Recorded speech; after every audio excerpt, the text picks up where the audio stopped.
Muy buenos días, amable teleaudiencia de Emigrados Televisión que se emite desde Bilbao, Euskal Herria. Bienvenidas y bienvenidos a este especial 8 de marzo, Día Internacional de la Mujer. Yo soy Eliezer Jiménez Julio, saludándoles desde Ginebra, Suiza. En este Día Internacional de la Mujer se conmemoran también que éstas han logrado a lo largo de la historia un reconocimiento por sus alcances de desarrollo en el mundo, en la integración, de acceder a puestos de dirección. Pero también es un día para poner de relieve la violencia machista y sensibilizar acerca de los problemas de desigualdad a las que las mujeres se siguen enfrentando hoy día.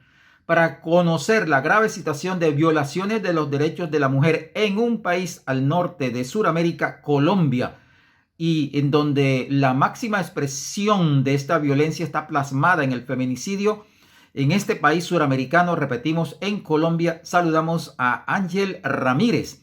Ella es una joven comunicadora social y periodista, líder política. Ella está en Cali, al occidente del país. Buenos días, Ángel. Cuéntele usted a la teleaudiencia cómo es esa situación terrible que tenemos conocimiento que está aconteciendo con las mujeres en Colombia. Bienvenida, Ángel. Hola Eliezer, audiencia, muchísimas gracias por esta invitación, sobre todo teniendo en cuenta la fecha que conmemoramos, que es el 8 de marzo, Día Internacional de la Mujer, antes llamado Día Internacional de la Mujer Trabajadora. Cabe recordar aquí, fue impulsado por una política comunista alemana llamada Clara Zetkin, aunque la primera vez que se conmemoró esta fecha fue el 19 de marzo de 1911. Después se propuso el 8 de marzo como la fecha en la que anualmente se seguiría conmemorando. Luego ya Naciones Unidas en 1975 la acogió y la llamó pues Día Internacional de la Mujer, como se conoce hoy en día. Pero creo que es necesario no dejar de lado que fue una mujer comunista junto a otras camaradas quienes impulsaron este día. Y bueno, lo que nos trae, digamos, hoy, como Eliezer contaba sobre la situación de la mujer en Colombia, pues es, digamos, bastante complicada. Yo creo que pésima.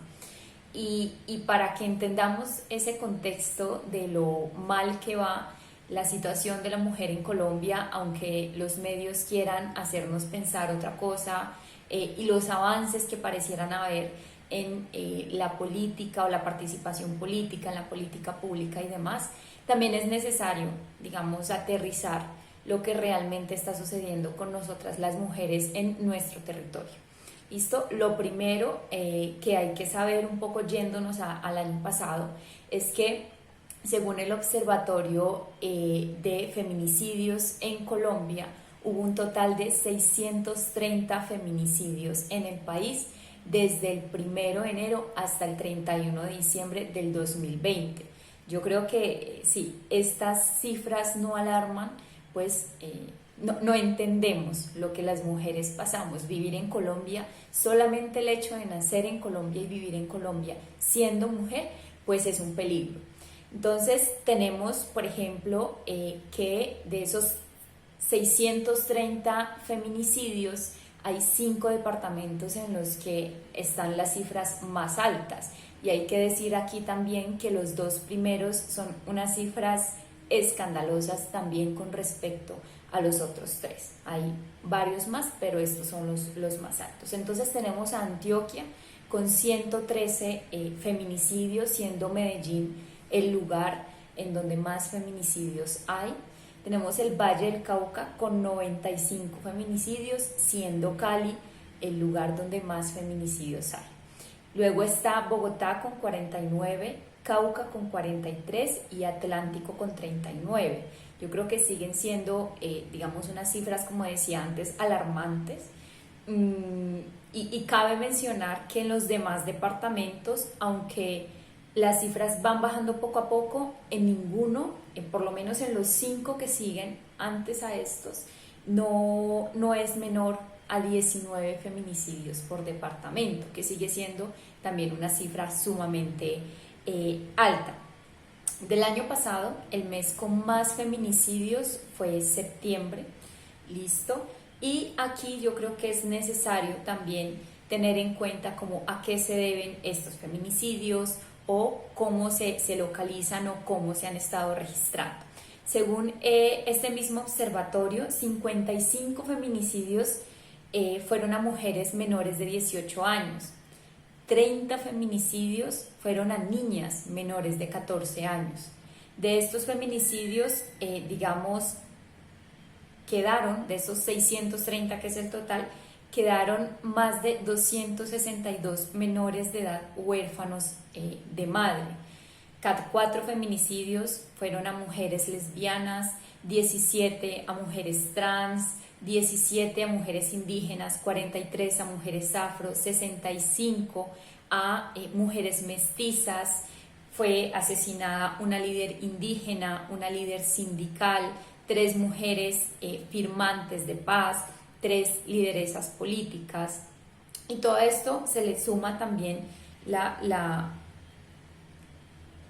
alarmante cifra de 36 feminicidios de mujeres migrantes venezolanas acá en el territorio colombiano.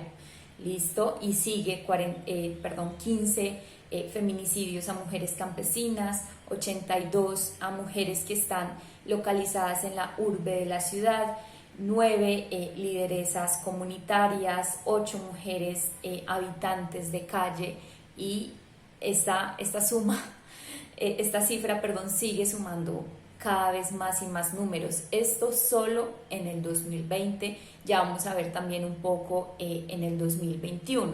Pero ¿quién nos asesina? ¿Quién nos está matando? ¿Qué es lo que está sucediendo alrededor de esto? Bueno, tenemos el caso de que 261 de estos feminicidios no se ha podido ni siquiera tener o recolectar información que diga quién mató a esas 261 mujeres. Pero tenemos otras cifras que corresponden a, por ejemplo, sicariato con 114, ¿listo? Parejas actualmente, que eran parejas actualmente, 69 casos, exparejas 38 casos, conocidos 33 casos, y bandas, narcotráfico que tenga que ver con todo esto, 31 feminicidios. A tener en cuenta, yo creo que también entre esas cifras aparece la segregación de 6 policías, 1 militar y 3 paramilitares que han asesinado pues, a mujeres acá en nuestro territorio. Yo creo que todo esto es, como les decía antes, alarmante. Esta es una de las situaciones de la mujer en Colombia que nosotras como feministas intentamos, por supuesto, cambiar. Ángel, esas cifras escalofriantes que usted da son solamente del año 2020, y lo que se sabe del 2021 es que esta violencia continúa. Pero también está el tema de la discriminación contra la mujer allí en Colombia, que algunos califican erróneamente como cultural y no como fallas estructurales del sistema. Está fallando ese sistema allí en Colombia con esas terribles cifras diarias de violaciones, feminicidio, discriminación, acoso laboral, acoso sexual y terrible. Angie, ¿qué nos puedes seguir contando? Bienvenida de nuevo. Sí, ya en el 2021 tenemos que al 17 de febrero, ojo, 17 de febrero, es decir, 1 mes y 17 días, ya se registran 42 feminicidios. No se ha actualizado la última cifra. Esta cifra corresponde a la Fundación de Feminicidios en Colombia, pero esperamos no suba, aunque también debo decir que se duda mucho que no sea así, precisamente por lo que vemos de las cifras del año pasado, pues esta va en aumento y cada vez se violenta más a las mujeres. Entonces, como les decía, ojalá no siga incrementando, pero posiblemente no sea así hasta que realmente empiecen a haber unas transformaciones dentro de nuestro país con respecto a los derechos de nosotras las mujeres. Nosotros, por ejemplo, vemos que en todas estas tasas de feminicidios y demás, pues mayormente, como les comentaba antes, son las parejas, exparejas, la fuerza pública, quienes asesinan a las mujeres o quienes las mandan a matar. Y eso, digamos, yo creo que merece todo un estudio de qué es lo que está pasando en Colombia, por qué nos están matando, ¿listo? Porque hay hombres armados, el 55% de los feminicidios es a mano de hombres que tienen armas. 117, si no estoy mal de ellos, fueron con armas cortopunzantes. 30 mujeres fueron asesinadas a golpes. Y a mí me parecen cifras que deberían, además de dolernos, impulsarnos también a buscar como realmente hechos trascendentales, transformadores, que nos permitan poder vivir en nuestro país sin temer salir a la calle, sin temer si nacemos indígenas, si nacemos afro, si nacemos mestizas, si nacemos en el campo, si nacemos en la ciudad, si tenemos, digamos, una identidad con respecto a nuestra sexualidad diferente y demás. Yo creo que de estas apuestas debe ser precisamente ese ataque directo a las violencias que nosotras como mujeres estamos sufriendo, porque además de esa violencia que ya es digamos, la última en la escala, que es el feminicidio, pues se siguen presentando todo tipo de violencias a nuestras libertades, a desarrollarnos como mujeres, a la participación política, comunitaria y social, a una participación real, económica, y eso no se da solamente de puertas hacia adentro del hogar, ¿sí? Eso se da afuera también, se da por cómo es nuestra estructura política, económica y social, ¿listo? No es simplemente algo cultural, que normalmente nos lo quieren hacer ver así. Entonces también hay que tener en cuenta, por ejemplo, que según el informe del DANE, el hecho de que a hoy 4 de cada 10 mujeres sean jefas del hogar es una muestra de empoderamiento de las mujeres, porque en el 2005 eran 3 de cada 10. Y es aquí en donde nos tenemos que preguntar también cómo estos sondeos o cómo estas cifras que salen en los periódicos, en los medios de comunicación, confunden drásticamente las situaciones de las mujeres, o qué situaciones están pasando las mujeres para que eso suceda. Y es que yo no estoy de acuerdo con que eso se deba a que las mujeres estamos empoderadas y entonces ahora somos las jefes del hogar por eso, sino que se debe a, digamos, unos contextos que también hay que tener en cuenta, como el desplazamiento, como la migración de la población joven, como el abandono del hogar, como la pobreza extrema, como la vulnerabilidad, y cómo todas estas cosas afectan a las mujeres de diferentes maneras, no solamente por ser mujer, sino por el sector económico al que pertenezcas o por donde estés, digamos, viviendo. Si es en la ruralidad, afecta de manera distinta a si estás viviendo en la ciudad, pero si estás viviendo en la ciudad, afecta totalmente diferente a que vivas en un barrio estrato 0, 1, 2, incluso 3, a que vivas en un estrato 4, 5, 6 y demás. Entonces creo que es demasiado facilista y demasiado mentiroso decir que esto se debe a que las mujeres están empoderadas. Listo, que el empoderamiento además tampoco dice nada sobre la situación de las mujeres, y que esto no se debe solamente a que los hombres hagan o no las cosas bien, sino que hay asesinatos, hay conflicto armado, hay una cantidad también de violencias alrededor de nuestro sistema, que es un sistema capitalista, que lo que hace es que se profundicen cada vez más esas diferencias no solamente entre hombres y mujeres, que también, sino entre las personas que tienen los medios, que tienen el acceso para salir adelante, para poder tener una educación, para poder tener un tipo de economía distinto, para poder, digamos, llevar adelante su familia, y para quienes no poseemos esas situaciones materiales reales que aunque en las leyes, que aunque en la política pública aparezca, pues no son acordes a nuestras necesidades como mujeres. Con lo que respecta a la mujer en la economía, es un poco lo que hablábamos también antes, todo el resultado de esas razones por las que las mujeres se ven obligadas o se ven por sus contextos a ser las jefes del hogar, pues no corresponden necesariamente a que la mujer está teniendo un mejor lugar dentro de la sociedad económica o dentro del desarrollo directo del capital, sino muy por el contrario, pues las mujeres están teniendo que buscar unas alternativas de trabajo que les permitan llevar su hogar adelante, criar a sus hijos y demás. Por ejemplo, tenemos que el 49.3% de las mujeres trabajadoras son trabajadoras informales.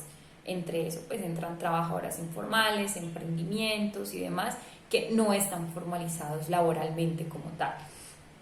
Esto son 4 puntos, digamos, más, 4 puntos porcentuales más que los hombres, pero vemos como en ciudades como Pereira, Ibagué y Cali son muchas más las mujeres que trabajan de esta forma, siendo el 7.5 puntos porcentual más alto que los hombres. Y yo creo que aquí cabe preguntarse, bueno, ¿qué tipo de economías se están dando en estas ciudades? ¿Qué tipo de economía se está dando en Colombia? ¿Y por qué no hay una contratación digna para la mujer, real para la mujer, pero de que además le garantice tener la subsistencia para ella y para su familia, por supuesto?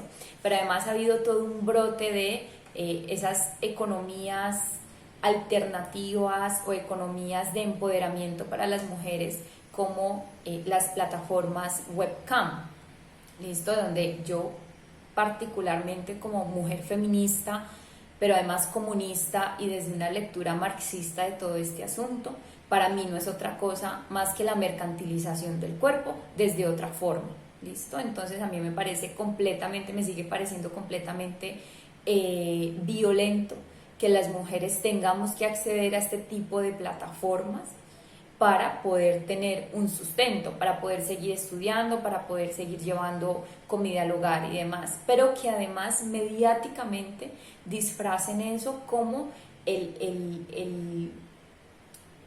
no sé, como lo mejor que nos pudo pasar, porque estamos solamente a través de una pantalla, ningún hombre nos toca, ningún hombre nos accede carnalmente, pero estamos vendiendo nuestro cuerpo.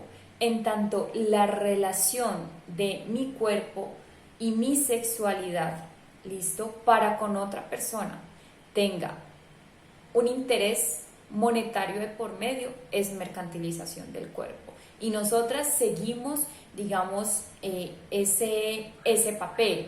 Entonces hay muchos feminismos, con todo respeto pues lo digo, pero también tengo que decirlo, y es que ven eso como empoderar, ¿listo? Como empoderar a la mujer, porque te conoces, te reconoces, te das placer, puedes decir sí, puedes decir no, pero si yo estoy haciendo eso para poder comer, para poder comprarme la comida, o comprarme un jean, o comprarme una blusa, o darle a mi mamá, o darle a mi papá, o lo que sea, es mercantilización del cuerpo. Y esto no se trata de juzgar o no, por supuesto, a las mujeres que se ven obligadas o ahogadas a cumplir este tipo de trabajos, ni muchísimo menos, lo mismo con la prostitución. Pero yo sí creo muy vigente, la, digamos, propuesta comunista con respecto a este tipo de trabajos, que es la abolición.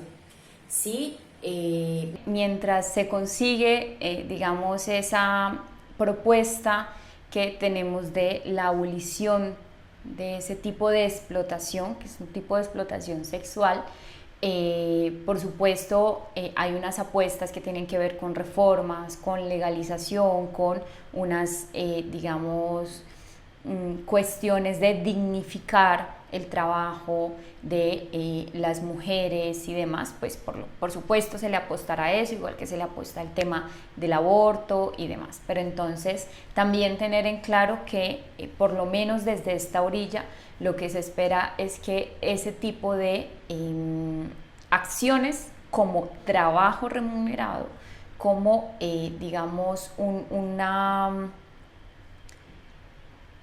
única opción para poder sustentar tu hogar, no siga existiendo el día de mañana.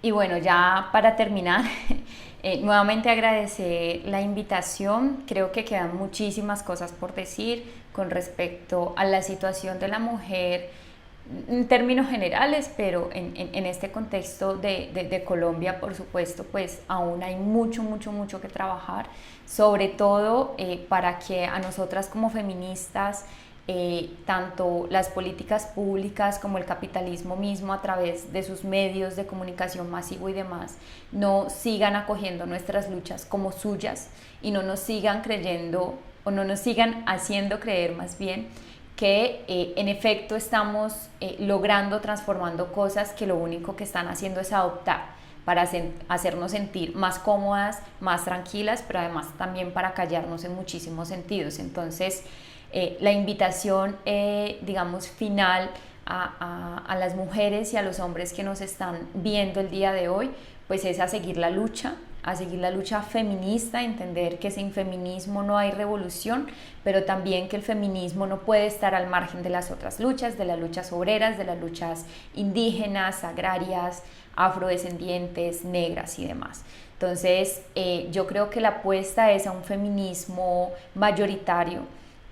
Por lo menos también desde mi concepción lo digo, los hombres no solamente tienen, sino que tienen el llamado histórico también a unirse a nuestra lucha, a entender el feminismo, a ser feministas, no para ponerlo en redes sociales, no para enarbolar nuestras banderas durante una marcha, sino para realmente ser conscientes de por qué la lucha feminista hoy es, digamos, una pieza clave dentro de toda la transformación, no solamente de Colombia, sino del mundo entero. Nuevamente, muchísimas gracias, fue un placer estar en este espacio.